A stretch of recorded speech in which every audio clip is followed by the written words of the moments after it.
নমস্কার বন্ধুরা, আশা করি প্রত্যেকে ভালো আছো। আবারও চলে আসলাম দুটো নতুন রেসিপি নিয়ে। এটা তোমরা ইভিনিং স্ন্যাক্সেও বানাতে পারো, বাচ্চাদের টিফিনের জন্য, আবার রাতের ডিনারেও বানাতে পারো। নিরামিষ দিনে কিন্তু এসব জিনিস খেতে খুব ভালো লাগে, তাই শনিবার দিন এটা বানিয়েছিলাম, সেটাই তোমাদের সাথে শেয়ার করছি। বাই দ্য ওয়ে, বলাই তো হয়নি যে বানাচ্ছি কি। আমি বানাচ্ছি ফুলকপির রোস্ট আর লুচি, যেটা হলো 3 কোনা লুচি। আমি ফুলকপির সাথে অল্প আলুও নিয়েছি, মেয়ে যেহেতু আলু খেতে ভালোবাসে তাই। তো আজকে বানাচ্ছি ফুলকপির রোস্ট আর বানাবো লুচি। কারণ পুজোতে মেয়ে বাড়ি এসছে, চলে যাবে কালকে রবিবার, আজকে শনিবার, আজকে নিরামিষ ছিল তাই। আর মেয়ে যেহেতু কালকে চলে যাবে, কালকে যাবে না পরশু যাবে, তাই ভাবলাম ওর পছন্দের একটু খাবার বানাই। তো এই যে ফুলকপির রোস্ট বানাচ্ছি, আর এদিক দিয়ে ফুলকপিটা ভাজা হতে হতে আমি মশলাটা বানিয়ে নিচ্ছি। এই ভিডিওটা ছিল শনিবারের, তো কদিন থেকেই দেবো ভাবছিলাম, কিন্তু এডিট করাই হচ্ছিল না। তোমরা দেখলে ফুলকপিগুলো আমি একটু নুন জলে সেদ্ধ করে নিয়ে তারপর ভেজে নিলাম নুন হলুদ দিয়ে, আলুটাও সেভাবে। চলো এবার মশলাটা বানিয়ে নিই। 2 চামচ মতো কাজু, 1 চামচ কিশমিশ, আর নিচ্ছি 1 চামচ মতো পোস্ত, আর 1 চামচ চারমগজ নিয়ে এটা দুধ দিয়ে আমি ভিজিয়ে রেখেছি। এরপর দেখো আর নিচ্ছি একটু গরম মশলা, যেটা সমস্ত কিছুই আছে যার মধ্যে, আর নিয়েছি 1 চামচ মৌরি। তো সমস্ত কিছু একসাথে দিয়ে আমি এটা একটা সুন্দর স্মুথ পেস্ট বানিয়ে নেব। এটাতে কিন্তু একটু মৌরি দিলে টেস্টটা কিন্তু অন্যরকম হয়, আর কি ফ্লেভারটা খুবই সুন্দর আসে। আর আমি রোস্টটা সর্ষের তেলেই করছি, সাদা তেলে আমি খুব কমই রান্না করি, তার জন্য সর্ষের তেলেই করছি। তোমরা যদি সাদা তেলে করতে চাও করতে পারো। তেল দিয়ে তাতে গোটা গরম মশলা আর তেজপাতা শুকনো লঙ্কা ফোড়ন দিয়ে আমি তার মধ্যে আদা আর কাঁচা লঙ্কা বাটা দিয়ে সেটা একটু ভালোভাবে ফ্রাই করে নিচ্ছি। আসলে যে কোনো রান্নায় যদি ভাবি যে ভিডিও করবো, তবে কিন্তু অনেকটাই সময় লেগে যায়, সব কিছু গুছিয়ে রেখে করতে করতে। এই দেখো আর কাঁচা লঙ্কা এটা একটু ভাজা হয়ে গেলে তারপর সেই যে মশলাটা বানালাম সেটা দিয়ে দেবো।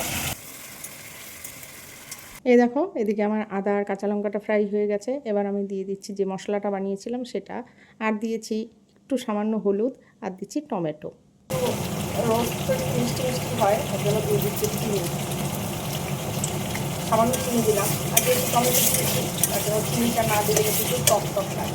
আমি যদি দই দিই এদিক দিয়ে মশলাটা কষানো হোক, এদিকে মশলাটা কষানো হতে হতে চলো ময়দাটা মেখে নিই। আমি রোস্টটাতে একটু হলুদ দিয়েছি, তোমরা চাইলে না দিলেও পারবে। রোস্ট কিন্তু একটু সাদা সাদাই হয়, তার জন্য কিন্তু আমি একটু হলুদ দিয়েছি। যাই হোক, চলো এবার ময়দাটা মেখে নিই। ময়দাতে আমি সবসময় লুচি করার সময় ময়দা জানি তার 4 ভাগের 1 ভাগ আটা নিই, তো আমি এখানে তাই করেছি। করে আমি ময়দাটা মেখে নিচ্ছি, নুন দিয়েছি আর দিয়েছি একটু সাদা তেল দিয়ে ভালোভাবে ময়াম দিয়ে। আর এদিক দিয়ে দেখো আমার মশলাটা কষানো হয়ে গেছে, আমি ফুলকপি আর আলুটা দিয়ে দিয়েছি।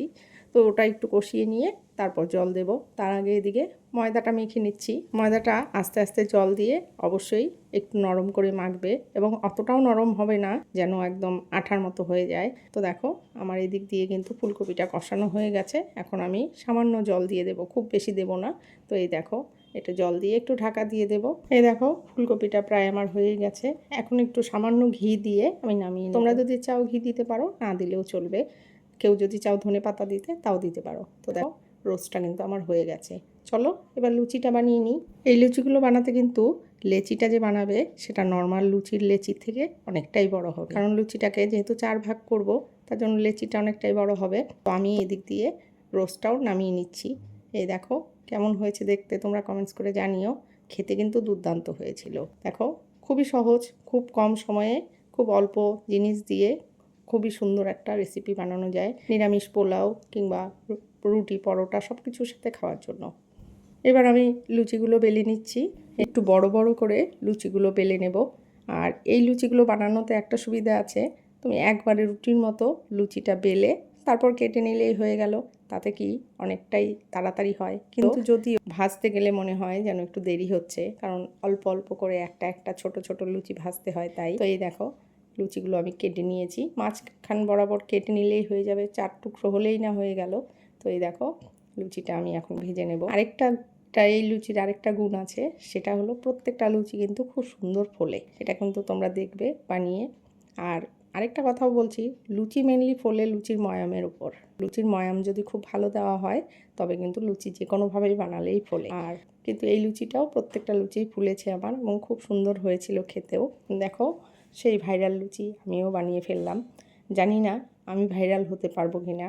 যাই হোক প্রত্যেকটা লুচি আমি ভেজে নিচ্ছি, আর দেখতে যেমন টেস্টি হয়েছে, খেতেও কিন্তু ঠিক তেমনি টেস্টি হয়েছিল। তোমরা চাইলেই কিন্তু রেসিপিটা অতি সহজে বানিয়ে নিতে পারো এবং পরিবারের সবার মন জয় করে নিতে পারো।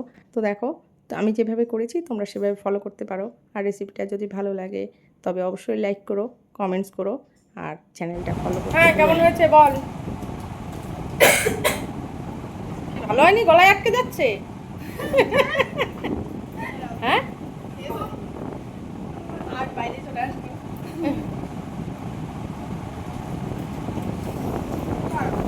ভালো।